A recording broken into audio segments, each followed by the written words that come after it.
Je, uliwahi kujiuliza ni nani anayetawala ufalme wa fedha na uwezo mkubwa wa kifedha katika soka la Afrika Mashariki na Kati? Katika ulimwengu wa soka la kisasa, mpira si tu burudani ya dakika 90 uwanjani, bali ni vita nzito ya kiuchumi ambapo mabilioni ya fedha yanatenganisha miamba inayotawala na timu zinazopambana kusalia kwenye ligi. Leo tunakuletea orodha kamili na ya kustaajabisha ya vilabu 10 tajiri na vyenye thamani kubwa zaidi kifedha katika ukanda wa Sekafa. Tukianza safari hii ya utajiri kuanzia namba 10 hadi kumtaja mfalme kamili anayekalia kiti cha enzi cha utajiri huu. Safari yetu inaanzia kwenye nafasi ya 10 ambapo miamba wawili wanagawana kiti hiki kwa nguvu sawa za kiuchumi. KCCA FC ya nchini Uganda inasimama imara ikijivunia ufadhili wa moja kwa moja kutoka mamlaka ya jiji la Kampala. Mfumo huu wa kiserikali unaipatia klabu hiyo bajeti ya uhakika ya kila mwaka inayofikia mabilioni ya shilingi za Uganda, huku wakiwa na miundombinu mizuri ya uwanja wao wa Lugogo Stadium. Pembeni mwao anasimama miamba wa soka wa Kenya, Tusker FC, inayomilikiwa na kusimamiwa na kampuni kubwa ya vinywaji ya East African Breweries Limited. Tusker inajivunia utulivu wa kipekee wa kifedha usiotikiswa na ukata, ikihakikisha mishahara ya wachezaji na benchi la ufundi inalipwa kwa wakati, jambo linalowafanya kuendelea kuwa nguzo kuu ya soka la Kenya.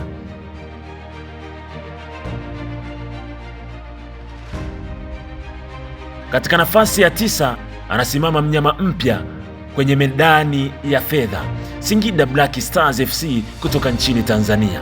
Klabu hii imepiga hatua kubwa na ya kustaajabisha kwa kasi ya ajabu kufuatia kuingia kwa uwekezaji mkubwa wa kigeni na wa ndani. Pesa zilizomwagwa ndani ya klabu hii zimesababisha mapinduzi makubwa ya usajili, zikiwawezesha kuwasajili wachezaji wa bei mbaya kutoka mataifa mbalimbali ya Afrika na Ulaya. Singida Black Stars imethibitisha kuwa pesa inaweza kununua ushindani kwa haraka, ikijenga kikosi chenye thamani kubwa na kuingia moja kwa moja kwenye vita ya kiuchumi na miamba ya zamani ya ukanda huu ndani ya muda mfupi sana. Kwenye nafasi ya 8 tunakutana na miamba yenye historia na mashabiki wengi zaidi nchini Kenya, Gor Mahia FC. Ingawa imepita kwenye milima na mabonde ya kifedha huko nyuma, Gor Mahia inasalia kuwa klabu yenye thamani kubwa ya chapa ama brand value katika ukanda wa Sekafa. Ukubwa wa jina lao na jeshi kubwa la mashabiki nchini Kenya na nje ya nchi umeendelea kuvutia makampuni makubwa ya michezo ya kubahatisha na vinywaji yanayomwaga mabilioni ya shilingi za Kenya kwenye mikataba ya udhamini. Gor Mahia inathibitisha kuwa nguvu ya mashabiki na jina la klabu ni mtaji mkubwa unaoweza kuifanya timu kuendelea kuwa na thamani kubwa sokoni. Nambari 7 inakaliwa kwa madaha na Vipers ya nchini Uganda, klabu inayobeba taswira halisi ya soka la kisasa na la binafsi, inayomilikiwa na bilionea na rais wa zamani wa shirikisho la soka nchini humo, Lawrence Mulindwa.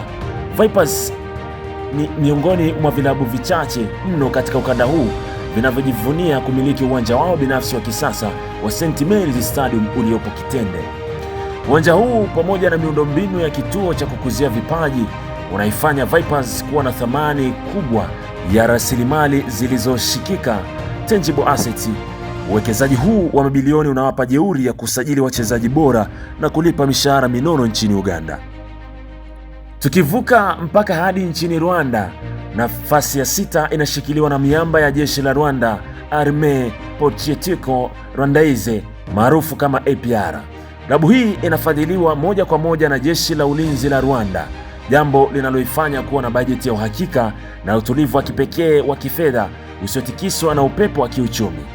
APR imekuwa ikitawala soka la Rwanda kwa miaka mingi kutokana na uwezo wake wa kifedha unaowezesha kuchukua wachezaji bora zaidi nchini humo, na hivi karibuni kufungua milango ya kusajili nyota wa kimataifa kwa dau kubwa la fedha ili kufanya vizuri kwenye michuano ya CAF. Nafasi ya 5 inakwenda kwa miamba ya soka kutoka nchini Sudan, El Merreikh. Wakiwa ni moja ya vilabu kongwe na vyenye heshima kubwa Afrika Kaskazini na Mashariki, El Merreikh inajivunia utajiri mkubwa unaotokana na udhamini wa wafanyabiashara matajiri wa ndani wanaomwaga mabilioni ya fedha. Klabu hii inamiliki uwanja wake mkubwa wa El Merreikh Stadium maarufu kama The Red Castle.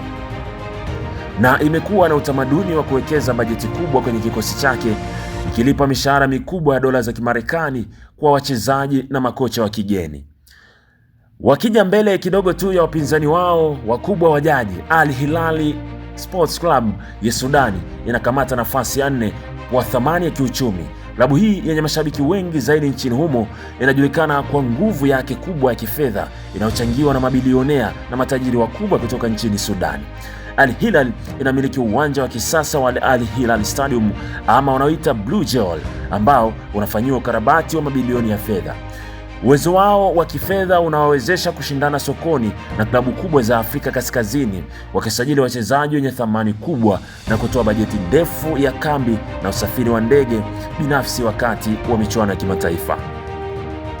Kwenye jukwaa la tatu bora, tunairudia ardhi ya Tanzania tukikutana na Azam FC inayomilikiwa moja kwa moja na himaya ya kibiashara ya Bakresa Group. Azam FC ndio klabu inayojivunia miundombinu ya kisasa zaidi ya soka la kulipwa katika ukanda huu wa Sekafa. Klabu hii inamiliki tata ya michezo ya Azam Complex iliyopo Chamazi, Dar es Salaam, yenye viwanja vya mazoezi, uwanja wa mechi za kimataifa, bwawa la kuogelea na hostel za kisasa.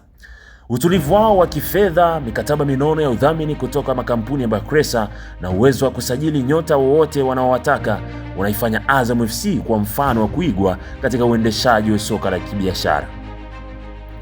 Katika nafasi ya pili, tukiwa karibu kabisa na kilele, wanaketi mabingwa wa kihistoria wa Tanzania, Young Africans maarufu kama Yanga. Mapinduzi ya mfumo wa uendeshaji yaliyoongozwa na uwekezaji mkubwa kutoka kwa kampuni ya GSM na wadhamini wengine wakuu yameifanya Yanga kugeuka kuwa dhoruba kubwa ya kiuchumi. Yanga inajivunia mapato ya mabilioni ya shilingi za Kitanzania yanayotokana na mauzo ya jezi rasmi, viingilio vya mechi, udhamini wa haki za TV na uwekezaji kutoka kwa wanachama. Mafanikio yao ya kufika fainali ya kombe la shirikisho kafu na robo fainali ya ligi ya mabingwa yameongeza thamani ya klabu hiyo sokoni, ikivuta mikataba ya mabilioni na kuifanya kuwa moja ya klabu zenye bajeti kubwa zaidi za usajili katika ukanda huu. Na sasa kwenye kilele cha ufalme wa utajiri na thamani kubwa zaidi kifedha katika ukanda mzima wa Sekafa, nafasi ya kwanza inashikiliwa na Simba Sports Club kutoka Tanzania. Chini ya mfumo wa mabadiliko na uwekezaji wa bilionea Mohamed Dewji, Simba Sports inaweka viwango vipya vya kiuchumi ambavyo havijawahi kushuhudiwa katika ukanda huu. Simba inajivunia mikataba minono zaidi ya udhamini mkuu, udhamini msaidizi na fedha nyingi kutoka kwenye haki za matangazo ya television ya ligi kuu ya NBC kupitia Azam TV. Kama haitoshi, kufanya vizuri kwao mara kwa mara katika hatua za robo fainali za ligi ya mabingwa Afrika, CAF Champions League na African Football League kumeingiza klabu hiyo bonus ya mabilioni ya shilingi kutoka CAF na FIFA. Simba inathibitisha kuwa si tu mfalme uwanjani, bali ni miamba ya kiuchumi inayopeperusha bendera ya Afrika Mashariki kwa utajiri wa hali ya juu na thamani kubwa zaidi ya kikosi na chapa. Mimi naitwa Nestor Shayo.